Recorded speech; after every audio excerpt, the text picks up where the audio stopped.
for their kings have had their day, and with them sin and sorrow will forever pass away. For the tribe of Judah's Lion now comes to hold the sway. Our King is marching on. Glory, glory, hallelujah. Glory, glory, hallelujah. Todos nós nos sentimos bem e felizes. Temos muito trabalho a fazer. E nos sentimos assim como o irmão Russell disse. Os tempos dos gentios terminaram e seus reis já tiveram seus dias. Então, não sabemos o que nos aguarda. Mantenha-se achegado ao Senhor a cada dia, e a presença dele o fortalecerá tanto que nada poderá desanimá-lo. Edith Kessler, 11 de outubro de 1914.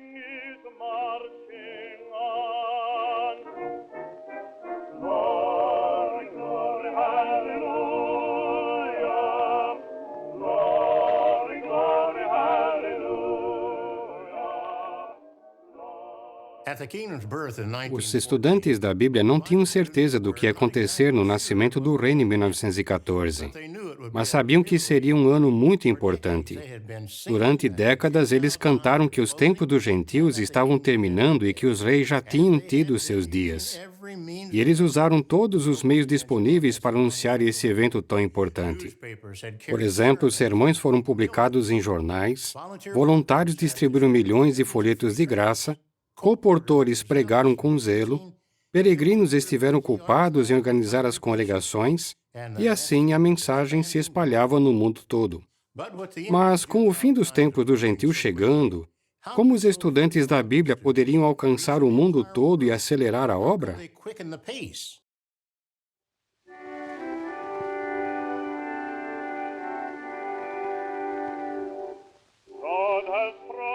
Todos estão de acordo em usar filmes para ensinar as verdades bíblicas.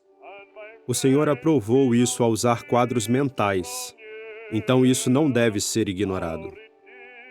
A Torre de Vigia, 1º de julho de 1913. Com essa resolução, os estudantes da Bíblia ficaram motivados a apresentar o fotodrama da criação. Mas essa enorme tarefa seria desafiadora. Alguns irmãos jovens aprenderam a operar os projetores por trabalhar como voluntários nos teatros locais. Como eu era muito jovem, costumava sentar na cabine de projeção com o irmão.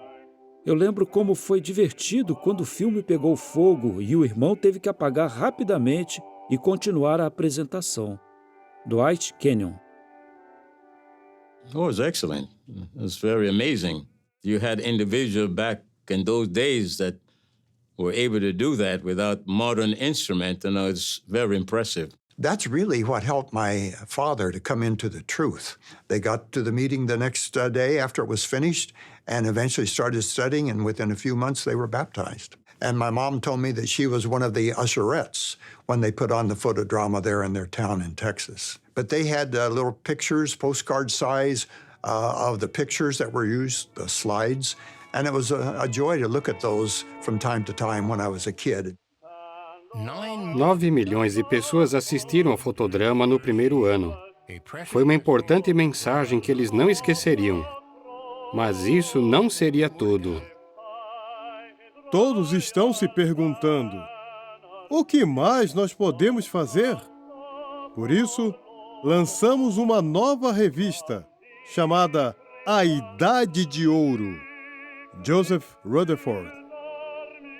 Depois desse anúncio, o irmão Rutherford perguntou a todos os presentes: quem quer participar nessa obra?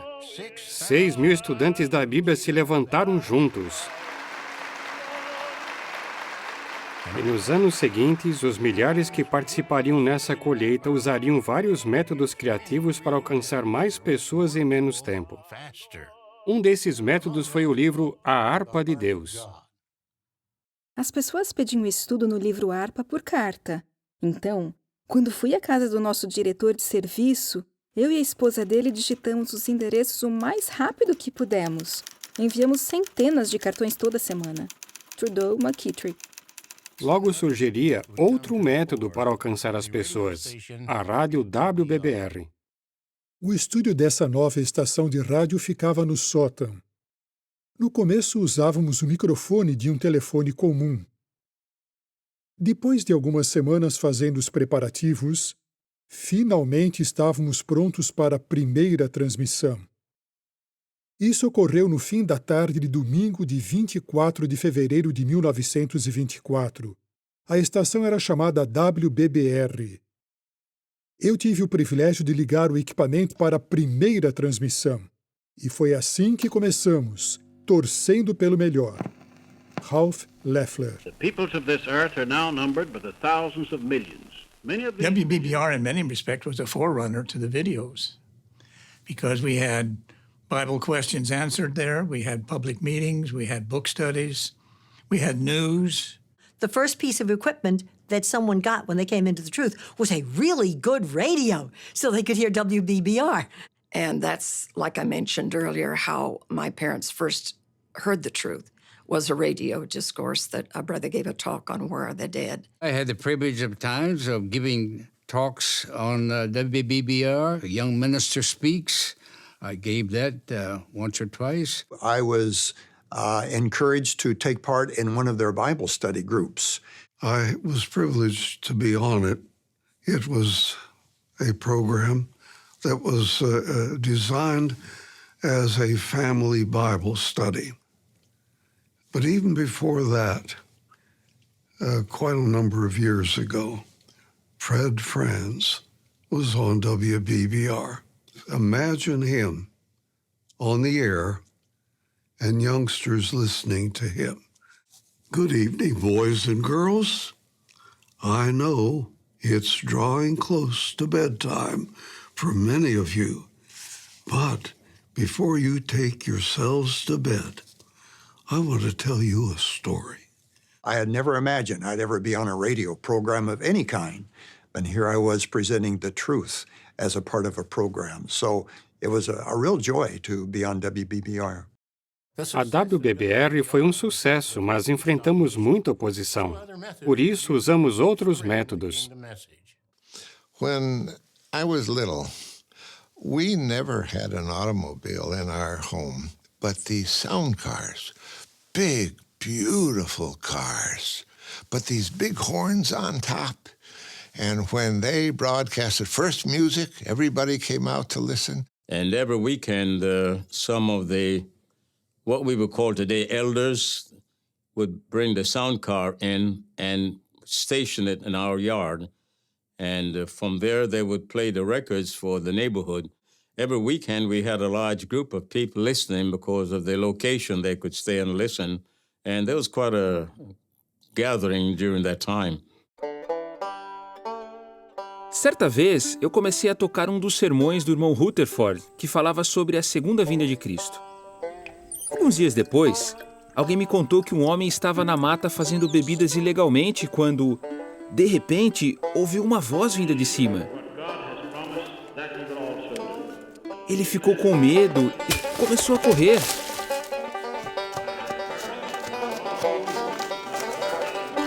Mas não conseguia fugir da voz. Então correu para casa e pegou seu machado. Depois voltou no local e destruiu sua destilaria. Ele disse que não queria que o Senhor, na sua volta, encontrasse ele fazendo bebidas. C.M. Percival.